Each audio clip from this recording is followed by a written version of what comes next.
Yeah, I was locker room cancer. That was my actual nickname, locker room cancer. Because what I'd do is, I'd get to the arena before anybody else. I'd go to the locker room. I'd close all the windows and the vents.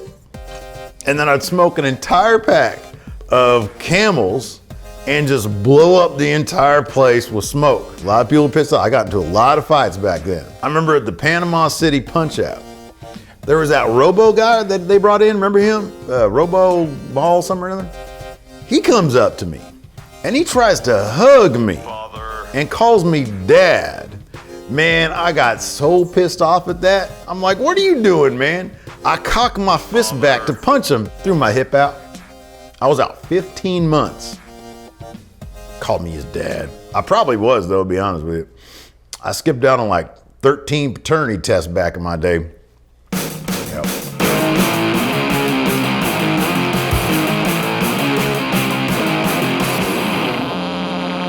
Hey, friendo, Steve here. And Larson. Man, wrestling fights just aren't what they used to be, Larson. Yeah, the work rate's never better than it's been right now, though. No, I mean real wrestling fights. Oh. When wrestlers get into it for reals, backstage or on the road, they all just seem to be really cool with each other these days. And when they do fight, it's like super lame, like when Joey Janela and NZO danced around each other for 20 seconds at a Blink-182 concert. That's true, but there are plenty of great real fight stories from the past, Steve, so let's take a look at some of those, yeah? All right, here's the top 10 craziest real pro wrestling fights. Oh, old-timey. Number 10. Awesome Kong versus Rebbie Hardy. This one-sided matchup took place on Impact's 2016 UK tour and was the blow-off shoot fight to cap a feud that started with, of all things, Sid Vicious. Sid Vicious! Apparently Awesome Kong took offense when Rebbie criticized Sid for no showing an indie show, which had probably been scheduled during softball season, and in retaliation on behalf of the master and ruler of the world, Kong dubbed Rebbie a hoe bag when playing the hoe bag game on a You Shoot interview. Wow. Rebbie shot back later in a QA wrestling forum thing, and it all came to a head 3 years later while in the UK, when Rebbie decided to get dressed in the same dressing room as Kong, who then demanded an apology and attacked when it wasn't forthcoming. According to Dave Meltzer and PW Insider's Mike Johnson, word was that Kong grabbed Rebbie by the neck and producers had to break them up. Kong was sent home and Impact soon released her. What makes this infinitely worse is that the fight took place in front of Rebbie's son, King Maxwell, oh my God, when he was like a year old. Oh wow.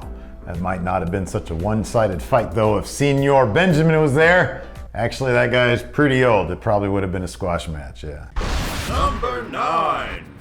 Simon Gotch versus Soda Can. Remember that time in late 2017, early 2018 when every YouTube recommended video was Simon Gotch buries Enzo Amore? Uh-huh. Yeah, do you remember the video Simon Gotch buries Diet Coke can? No, but that story is actually way more interesting than Simon's NXT sparring with Enzo, which just seemed like a bunch of petty bickering. Apparently, during his time in WWE's Black and Gold brand, Simon and Sin Cara had a war of words that got so heated, Sin Cara launched a can of Diet Coke at the Vaudevillain. As Gotch told it on the Two-Man Power Trip of Wrestling podcast, him and Sin Cara had an ongoing verbal back and forth spat that blew up at lunch one day.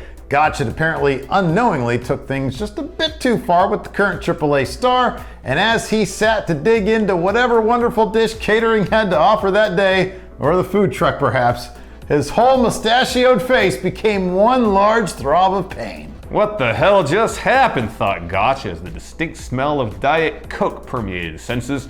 As he came to, he saw Sin Cara running at him, and after a short tussle, they were pulled apart. And Gotch claims once things had cooled down, he actually complimented the luchador on his soda-throwing aim. That was very nice of him. Yeah. The thing that boggles my mind most, though, is that he recounts knowing the smell of Diet Coke. It's very distinctive. Well, I mean, I know what Coke smells like, but I'm not sure I'd be able to pinpoint whether it was infused with real sugar or aspartame, Larson. Oh, I know the smell of it. That shit kills brain cells, you know. Wonder what he throws in AAA, Sin Cara. What's that soda? You have the shirt for it. Doritos! Doritos. Number 8. JBL versus Joey Styles. Now, obviously, if one was told beefy-ass JBL and little nerdlinger Joey Styles ever got into a shoot fight, one would think that JBL would be able to destroy the former ECW commentator without breaking a sweat, right? Wrong. The stories of JBL being a bully and hazer are legion. If we made a top 10 list of those, Edge being groped in the shower by a cowboy hat and boots and nothing else wearing JBL would probably top it. Yeah. But apparently that all came to an end with one George McFly-like punch to the face. Hey, man. Anyways, as the story goes, JBL had been relentlessly taunting Joey Styles during the Tribute to the Troops tour in 2008, as it was Styles' first Iraq tour. And apparently that mattered enough to JBL to haze the guy. He would say rude shit to Joey and allegedly spilled a drink on him accidentally. You know, the usual hazing stuff. Yeah, I guess so. At a certain point, Styles got sick of it, and things got physical. They tussled, were broken up by other wrestlers, and as JBL started coming at Styles again, he got blasted by the voice of ECW's fist, knocking him out and leaving him with a black eye. According to reports, JBL kept a super low profile after the embarrassing knockout, and in fact, in Justin Roberts' book, he claimed JBL's bullying stopped for good at that point, although Mauro Ranallo might disagree. Styles became somewhat of a hero to everyone, including Vince McMahon, who put him back on TV almost immediately. Yeah, people claim you can actually kind of notice JBL's eye be a little puffy under makeup on the following Raw, but I'll be honest, I don't really see it. Maybe we can freeze frame it and enhance it with computer technology. Here you go, Larson. Aw, god damn it, that's Vader's eye popped out by Stan Hansen. Oh, Steve. sorry. Okay, what about now? Here. That's the Colonel from Deadwood. Stop it! Oh my God!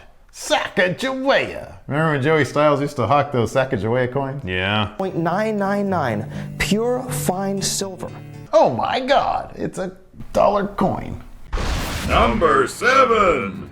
Bret Hart versus Vince McMahon. Speaking of someone who got knocked the fuck out, how about that Vince McMahon? He's been involved in at least 2 crazy shoot fight encounters, with the deadlier of the 2 coming up later on in this list. But before that, let's head to beautiful Montreal, where the entire WWE universe got to see contract negotiations gone wrong play out before their very eyes. Obviously, we all know about the Montreal screwjob. Sure. Bret was about to leave for WCW. He didn't want to drop the title in Canada because he thinks wrestling is real. And Vince made a decision to screwjob title off him and on the Shawn Michaels before WCW could claim they had WWF champion under contract. Yeah, and luckily for all us fans who love to peek behind the curtain, an entire documentary film crew was there with a shocking amount of backstage access, which was later presented in the Hitman Hart Wrestling with Shadows documentary. It's an awesome watch. It's You a should check it out. fantastic film, yeah.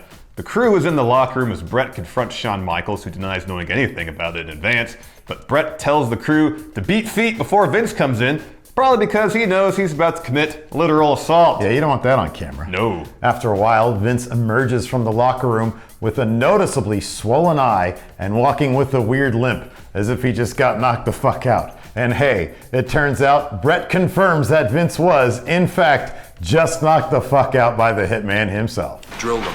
I'm not sure what would be worse, though. Taking a punch from Bret in the locker room, or taking the awkward verbal thrashing from Bret's wife that poor Triple H had to endure while they waited outside the locker room door. Dude, I'll be honest with you. I'd much rather eat a punch to the face. Look at poor Hunter here. He looks so damn uncomfortable. He's just zoning out to his happy place, dreaming of creating the future stars of WWE. Oh man, I really can't take this anymore. I'm gonna call the shows takeovers. That's what Shawn did today. Number 6. Brian Pillman versus Brick Bronski. All right, let's go back to Stampede Wrestling, Yeah. circa 1988. All right. While Bret and the British Bulldogs may have made their way to WWF already, the territory was still alive and well thanks to a new influx of talent, most notably a young Brian Pillman. But let's not forget Brick Bronski either, Steve. Ah, yes. Brick what? Who? What? Brick Bronski. Huh? He was a former bodybuilder who was a favorite of the aforementioned British Bulldogs, so much so that they were lobbying Stu Hart, he ran Stampede Wrestling, you know, to have his son and booker at the time, Bruce, give their guy a push despite the fact that they were already in WWF. I don't understand how they wielded so much power in Stampede when they're already in WWF. I don't get it. I don't know, man. They're the Bulldogs. Anyways, Bruce pretty much saw the over-muscled Bronski as a bit of a talentless meathead and stuck him in a tag team with another Stampede rookie, Steve Blackman, the Lethal Weapon himself. This apparently wasn't enough of a push for the Bulldogs, and they decided to take out their frustrations on Bruce's tag team partner, Flying Brian Pillman. And sure enough, the Bulldogs apparently plotted with Bronski to jump Pillman at a show in Calgary because Brick dropped Flying Brian with a sucker punch to the jaw as soon as he walked into the locker room. Ouch. Bruce tried to intervene, but Dynamite Kid allegedly pulled the gun and told Bruce to let them fucking fight. Anyways, almost immediately, Pillman was back on his feet and proceeded to beat the living shit out of Brick. As Bruce put it in his book, Bronski's face was so badly battered that you could see the cheekbones popping out through his skin. I want to throw up right That's now. so gross. Predictably, Bronski wasn't long for the wrestling business, but he did make his way to the movies, starring in a few trauma films, and even popping up in the Jean-Claude Van Damme vehicle, The Quest. Ooh. Pillman didn't stick around long in Stampede either. He was gone within a few months of the fight, so you could say he didn't respect the Booker man in this instance. Yeah, I remember that when he did that with the Taskmaster. Did one of those trauma films include a guy with cheekbones sticking out of his face, though? Because that's like usual for a trauma thing. Not out of the ordinary, no. Guy shows up, hey, aren't you Brick Bronski? He's like, yeah, look at my cheeks. Can't you tell my cheekbones are popping through my skin? Number 5. Bret Hart versus Shawn Michaels. One of the greatest rivalries of all time in the ring, also featured one of the most heated rivalries behind the scenes. Bret Hart and Shawn Michaels had such amazing chemistry in the ring, maybe because they seemed to hate each other with such a passion outside of it.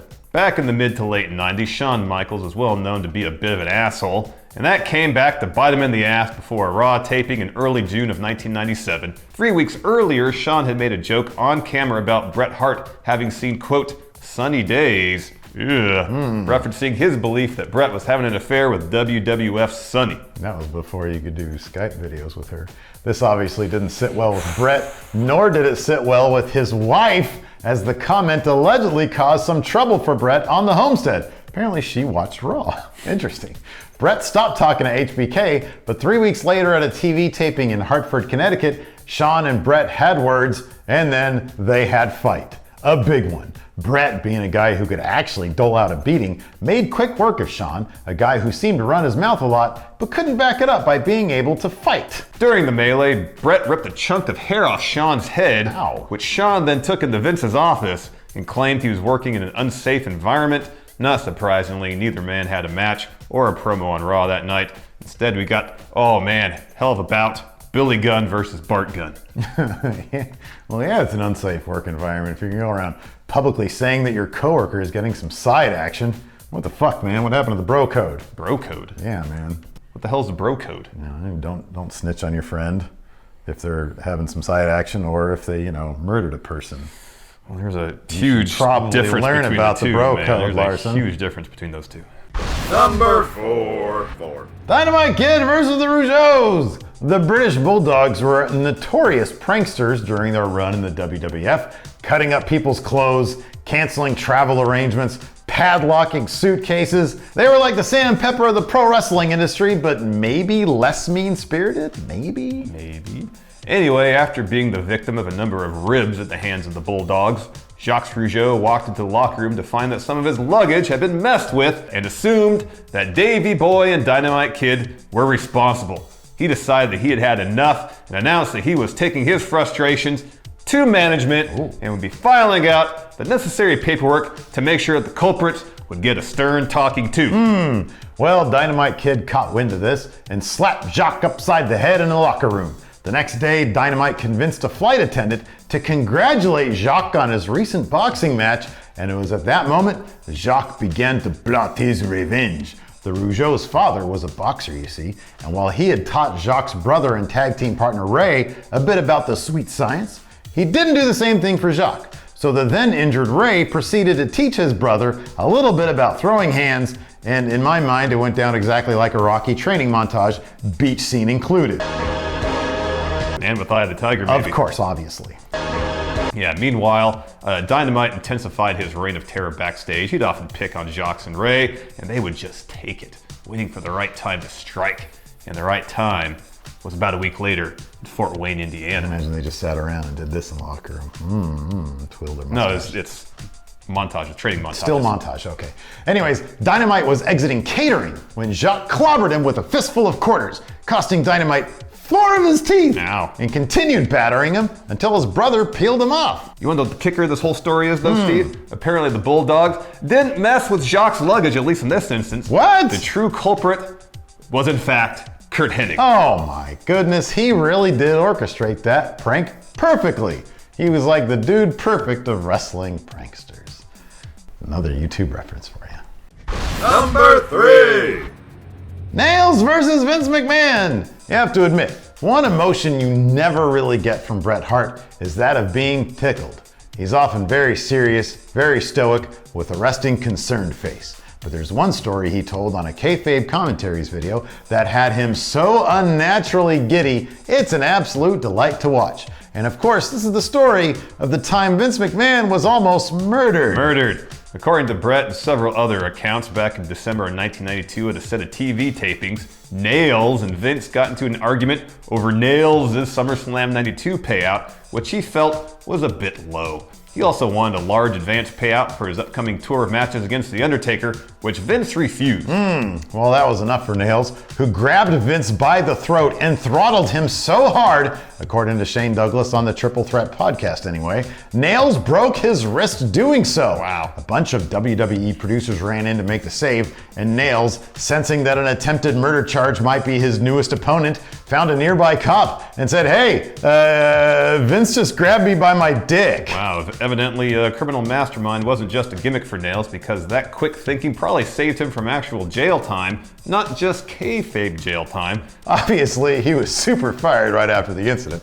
A series of lawsuits between the WWF and Nails followed, and not long after that, he took a stand against Vince McMahon during Vince's steroid trial in 1994.